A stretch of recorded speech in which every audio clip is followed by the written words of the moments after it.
Hello everyone, I'm Dimitri with Canucks. Welcome to another video. I am genuinely excited about the Corsair ONE, which is not just a case, it's a fully pre-built system by Corsair, combining as many of their own products as possible, and this is not a test system either. You will actually be able to go out and buy the Corsair ONE. Now we at Canucks have had a bit of an interaction with Corsair ONE from its infancy stages back at Computex 2016, where we got to build in one, give some feedback to Corsair. Then at CES they also showcased the Corsair ONE in its maturity, and now we have one. Ibor received it in this beautiful Pelican case, which by the way is only for reviewers. I wish that consumers would also get that, but yeah, no.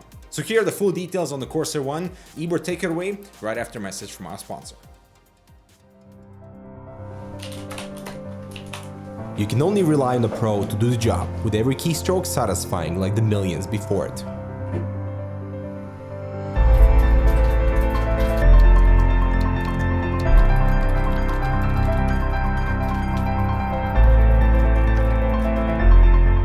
Quality feel with every key, regardless of your space. Cooler Master Keys Pro. Take it with you. Make it yours. Dimitri, wonderful pre-roll, and thank you for that intro. But guys, this is the Corsair ONE. It's a unique, compact pre-built system with passing liquid cooling inside. It's really designed for a refreshing and quiet plug-and-play solution specifically for gamers. We really appreciate what Corsair has done with the ONE, expanding from their typical product lineup beyond components and teaming up with MSI to create this awesome showcase of engineering. I can't stop staring at this thing. It looks really good. Despite our hopeful requests, the enclosure will not be sold separately, apparently due to extremely complicated assembly process in such a tiny form factor. That's kind of disappointing because ITX users always face a challenge regardless, and for size comparison, the ONE is 12 liters in volume, pretty compact at only 38 centimeters in height, here sitting next to the S340 for reference. Externally, the ONE plays an excellent balance of appealing to gamers without being overly aggressive, while still holding simplicity points to be considered an attractive piece of hardware with a dark gray aluminum shell and this cool ventilation pattern on both sides. Although the white imprint of the logo and the model name visually complicates the front panel a little too much. The two LED strips on the front are a perfect example of Corsair's wanting to preserve the character by not making them RGB. I'm actually totally okay with that decision, and you should be too. It helps to separate the ONE versus similar machines like the MSI Vortex or the Asus G20, with pretty significant variances between the three. The front I/O includes a power button, HDMI 2.0 and USB 3.0, but we see no audio jacks. On one hand, this helps to minimize cable clutter at the front, but the ONE is meant to sit by your side on the desk, and leaving the rest of the I/O at the back is less comfortable. Here we get a full range of USB, including 3.1 Gen 2 Type-C, standard 3.1 Gen 1 and 2.0 ports, with PS2, gigabit LAN and AC Wi-Fi antennas, and finally audio ports with digital audio out. Display connectivity is rerouted from the GPU inside with two DisplayPort 1.4 and a single HDMI 2.0, plus notice the AC power connector. The thickest cable is at the very bottom. That is much appreciated.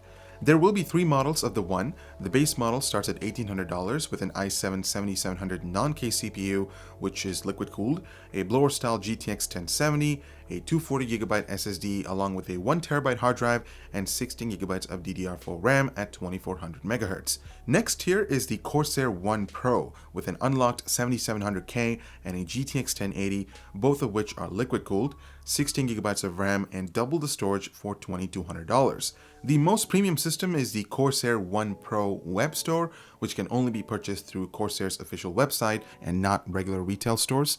That doubles the SSD capacity to 960GB and drops the spinning disk for $100 more. And each Corsair ONE comes with an SFX 80 Plus Gold power supply, Windows 10 Home, 2-year warranty with phone support, and dedicated service centers to handle pre-built system troubleshooting. So obviously a question of value is important, and piecing together an identical custom system as the ONE Pro, we arrive at roughly $1,900, plus or minus 35% when taking sales and price fluctuations into account. So as with any fully built PC you might purchase, ask yourself if the $300 premium is worth it. Now, all the components are industry standard, meaning if you want to replace anything aside from the coolers, you are able to do so. But the One ships with a Z270 motherboard with a custom BIOS from Corsair. So for example, XMP memory profiles will not engage as the BIOS was designed for the specific LPX modules and frequency. There are no preloaded overclocking BIOS, and any updates surrounding the motherboard will come exclusively from Corsair. So let's take a look at the most interesting part of the One Pro, the interior layout. It is mind-boggling clever.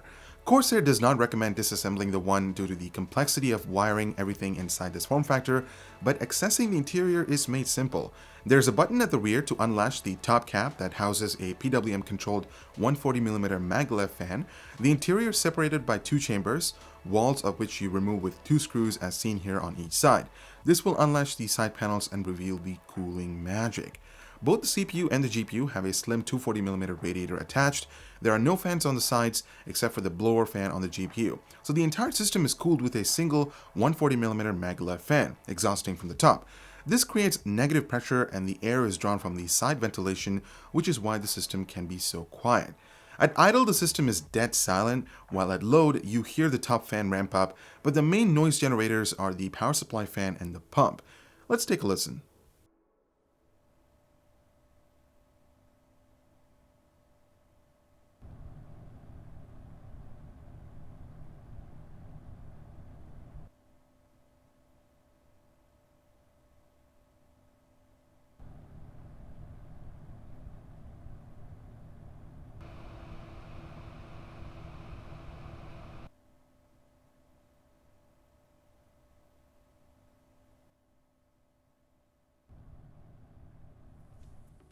Corsair's Link software monitors component temperatures in real time, which then sets a fan curve to provide additional cooling.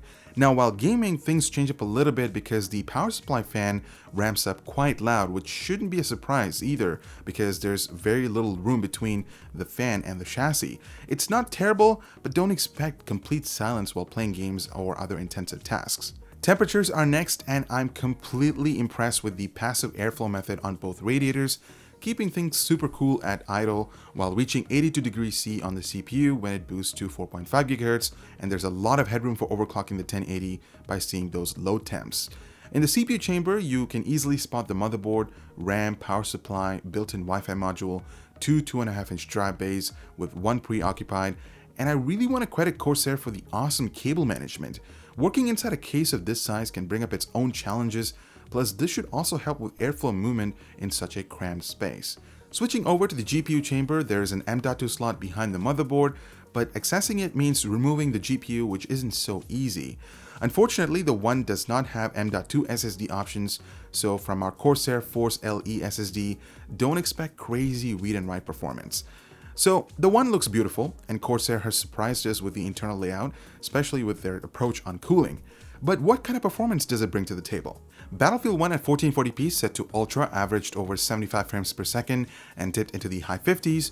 Overwatch at 1440p set to Epic averaged over 95 frames per second and dished out minimums in the low 60s.